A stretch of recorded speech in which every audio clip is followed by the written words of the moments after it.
Guys welcome back to the channel. मैं आपका दोस्त तुषार लेके आया हूँ के सामने नए दिन के साथ में नया वीडियो। आज का जो मेरा वीडियो उसमें मैं आपको बताना हूँ कि स्कल्पचर कैसे तैयार किए जाते हैं, मिट्टी से लेकर धातु तक की बनाने की प्रोसेस मैं आपको इस वीडियो में दिखाने वाला हूँ। लेकिन उससे पहले हम थोड़ी सी बात करेंगे यहाँ के ओनर मिस्टर एलन नागा जी से और उनसे जानेंगे कि स्कल्पचर कैसे तैयार किया जाता है, क्या क्या मटेरियल उसमें यूज होता है। तो चलिए स्टार्ट करते हैं।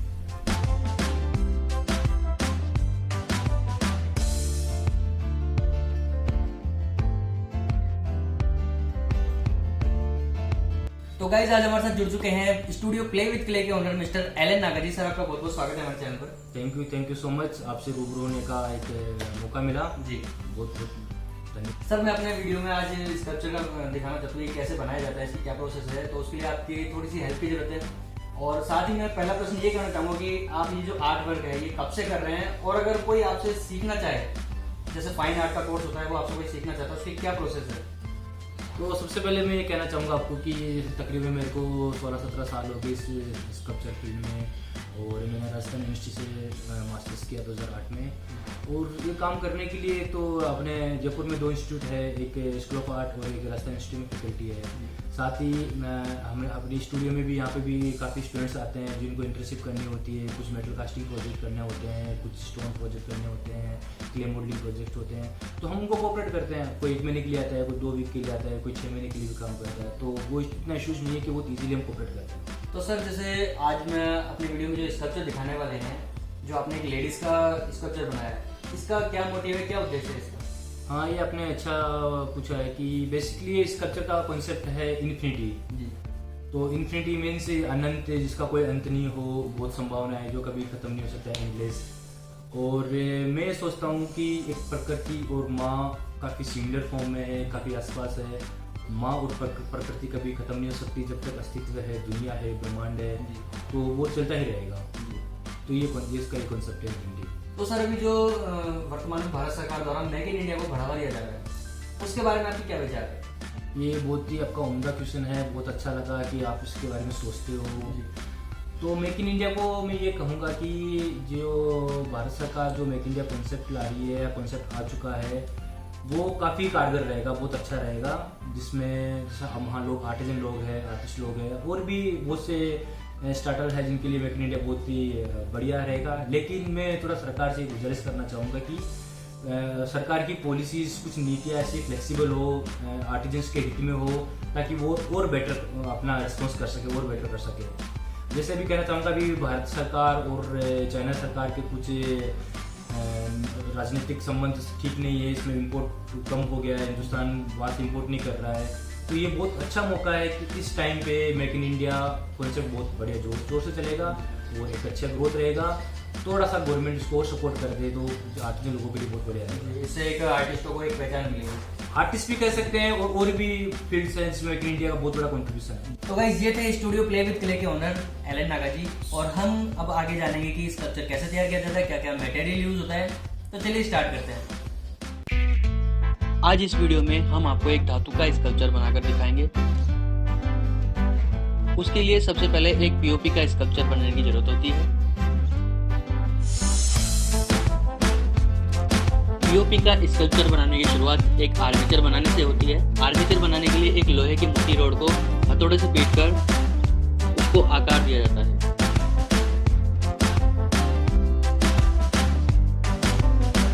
इसके बाद इस पर एक बारीक तार लपेटा जाता है जिससे पीओपी अच्छे से अपनी पकड़ जमा सके।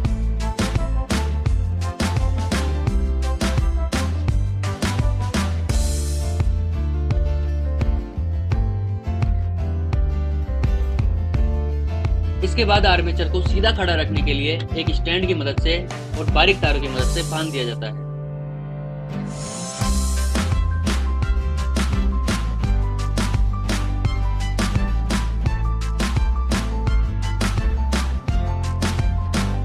उसके बाद पीओपी का पेस्ट तैयार करके उस आर्मेचर पर लगाया जाता है, और सबसे पहले शुरुआत उसके पैर बनाने से होती है।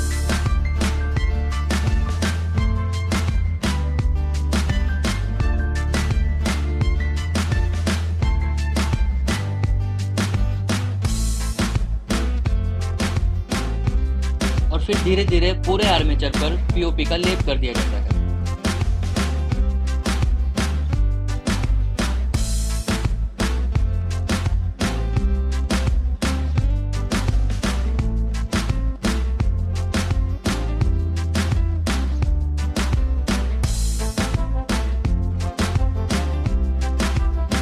पीओपी लगाने के साथ ही इसका फिनिशिंग का काम भी साथ के साथ ही किया जाता है।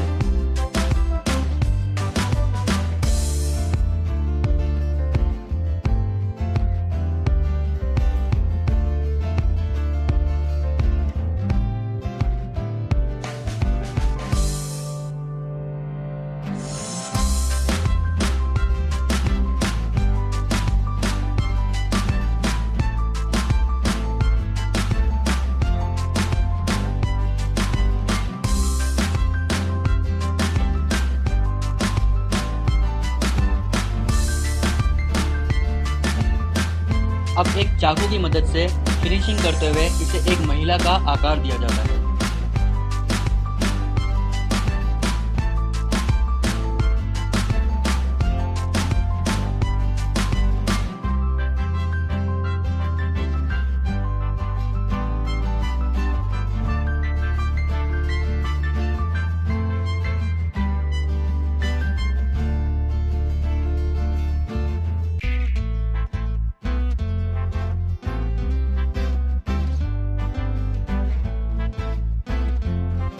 अब बारी आती है इसकी पत्तियां बनाने की। पत्तियां बनाने के लिए लोहे की एक जाली लेकर उसे कटर की मदद से काटा जाता है और पत्तियों का आकार दिया जाता है।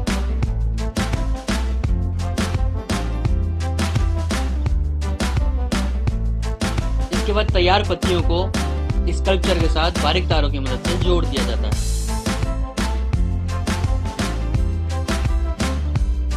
पत्तियां जोड़ने के बाद इस पर भी पीओपी का एक लेप लगा दिया जाता है।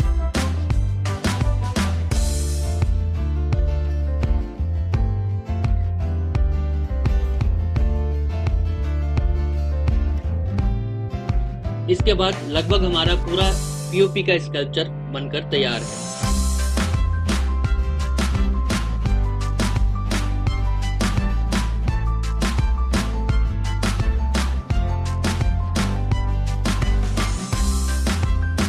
इसके बाद साबुन, तेल और पानी तीनों का एक घोल तैयार किया जाता है।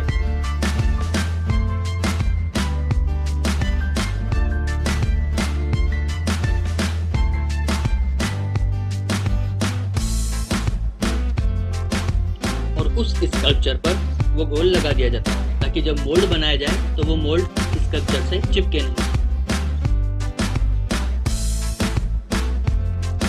अब एक कटर की मदद से इसके एक हिस्से को काटकर अलग कर लिया जाता है ताकि उसका अलग से एक मोल्ड बनाया जा सके।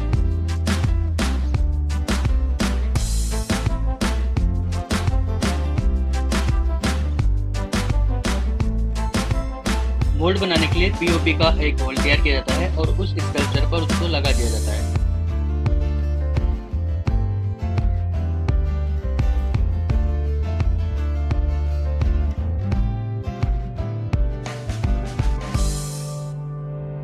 इसके निचले पार्ट का मोल्ड बनकर तैयार है।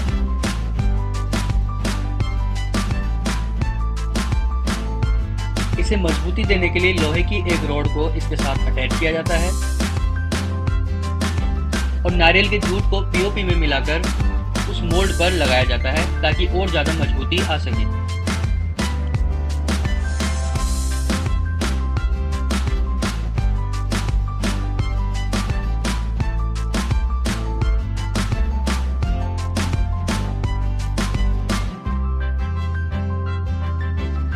इसी तरह से इसके सभी पार्ट्स के मोल्ड बनाकर तैयार किए जाते हैं।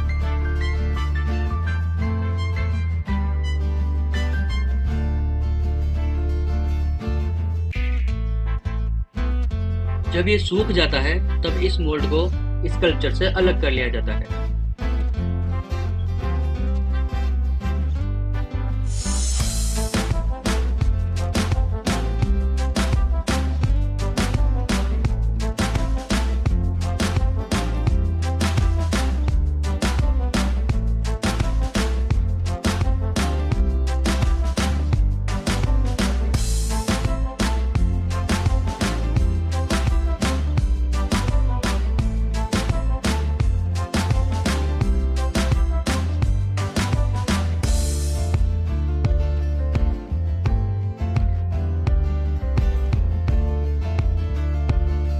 उसके बाद इन मोल्ड्स पर वैक्सिंग करने का काम किया जाता है। इसके लिए सबसे पहले मोम को एक बर्तन में रखकर गर्म किया जाता है और उसे पिघलने के लिए छोड़ दिया जाता है।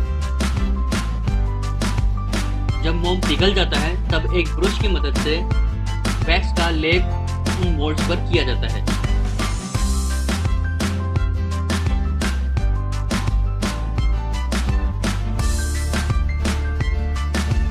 मोल्ड्स के सभी पार्ट्स पर वैक्सिंग करके उन्हें आपस में जोड़ दिया जाता है।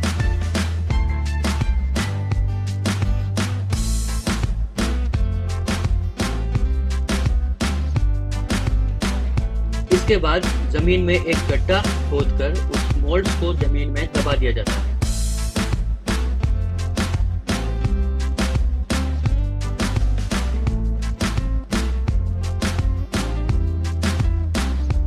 उसके बाद एक लोहे की रोड उन मोल्ड्स में डाली जाती है।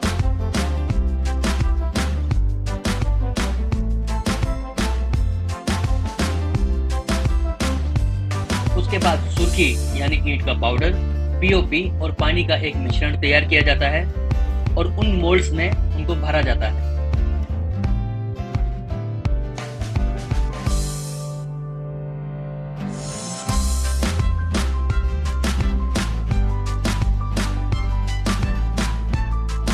जब वो मिश्रण सूख जाता है तब उन मोल्ड्स को जमीन से बाहर निकाल लिया जाता है। अब इन मोल्ड्स को भी खोलकर अलग कर लिया जाता है तथा अंदर जो वैक्स का स्कल्पचर है उसे निकालकर अलग कर लिया जाता है।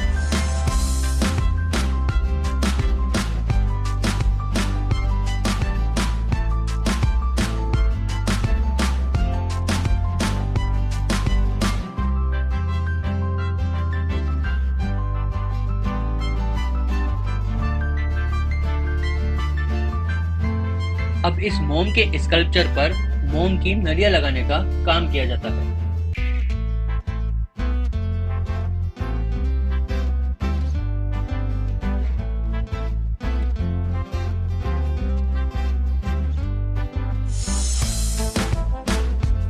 इसके बाद फिर से इस पर पीओपी, सुर्खी यानी ईंट का पाउडर और पानी के मिश्रण का लेप किया जाता है।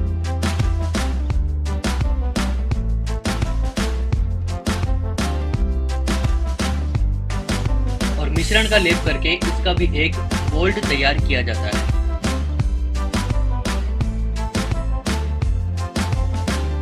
मोल्ड तैयार होने के बाद इसे एक चैन पुली की मदद से भट्टी पर रख दिया जाता है जिससे कि इसे पकाया जा सके।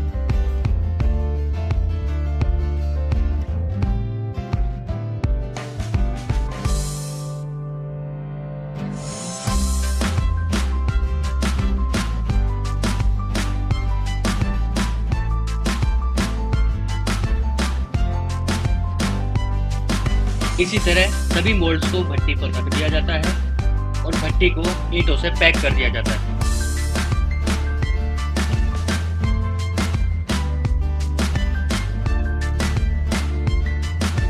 जब इन मोल्ड्स को भट्टी पर पकाया जाता है तब इनके अंदर जो मोम का स्कल्पचर है वो पिघल जाता है और अपनी जगह छोड़ देता है ताकि वहां जब कास्टिंग की जाए तो पीतल या कोई भी मेटल अपना स्थान ले सके। इसके साथ ही जमीन में एक गड्ढा खोदा जाता है जिससे कि जब ये मोल्ड पककर बाहर आए तब इन्हें जमीन में दबाया जा सके।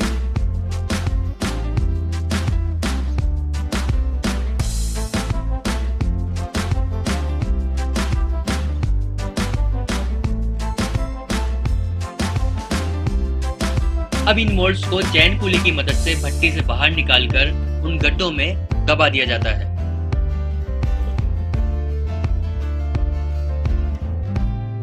इसके बाद नंबर आता है इसकी कास्टिंग करने का। कास्टिंग करने के लिए एक भट्टी में कोठाली रखकर उसमें पीतल और तांबे का मिश्रण तैयार किया जाता है, उसे पिघलाया जाता है और पिघलाने के बाद उसे मोल्ड्स में डाला जाता है।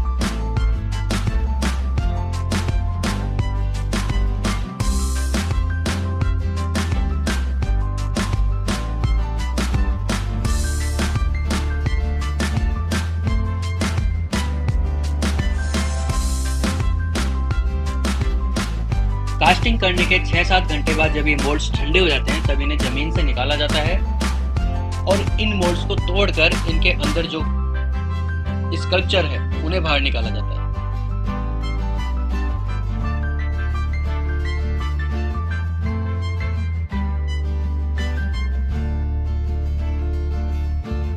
इसके बाद इसके एक्स्ट्रा पार्ट्स को कटर की मदद से काट दिया जाता है और इसके अंदर जो पीओपी और सुर्खी यानी ईंट के पाउडर का मिश्रण भरा गया था उसे भी बाहर निकाला जाता है। साफ सफाई करने के बाद नंबर आता है इसकी गैस वेल्डिंग करने का। गैस वेल्डिंग करके इनके सभी पार्ट्स को आपस में जोड़ दिया जाता है।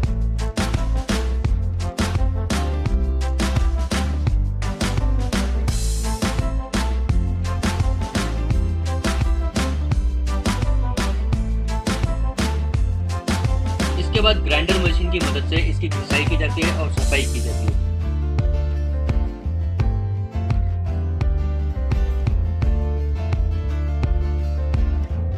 ग्राइंडर मशीन से सफाई करने के बाद नंबर आता है इसकी धुलाई का। इसकी धुलाई तेजाब से की जाती है और इसे एकदम क्लीन किया जाता है। इसके बाद इसकी आखिरी प्रक्रिया होती है बफिंग की। बफिंग करके पॉलिश करके इसे एकदम फिनिश किया जाता है।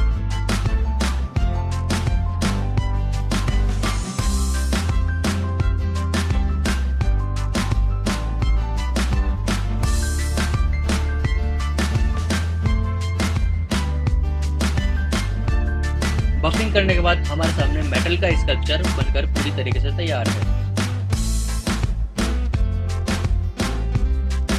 तो गाइस कैसा लगा मेरा वीडियो प्लीज कमेंट करके जरूर बताइएगा और वीडियोस को जरूर लाइक कीजिएगा और हाँ चैनल को तो जरूर सब्सक्राइब कीजिएगा। धन्यवाद।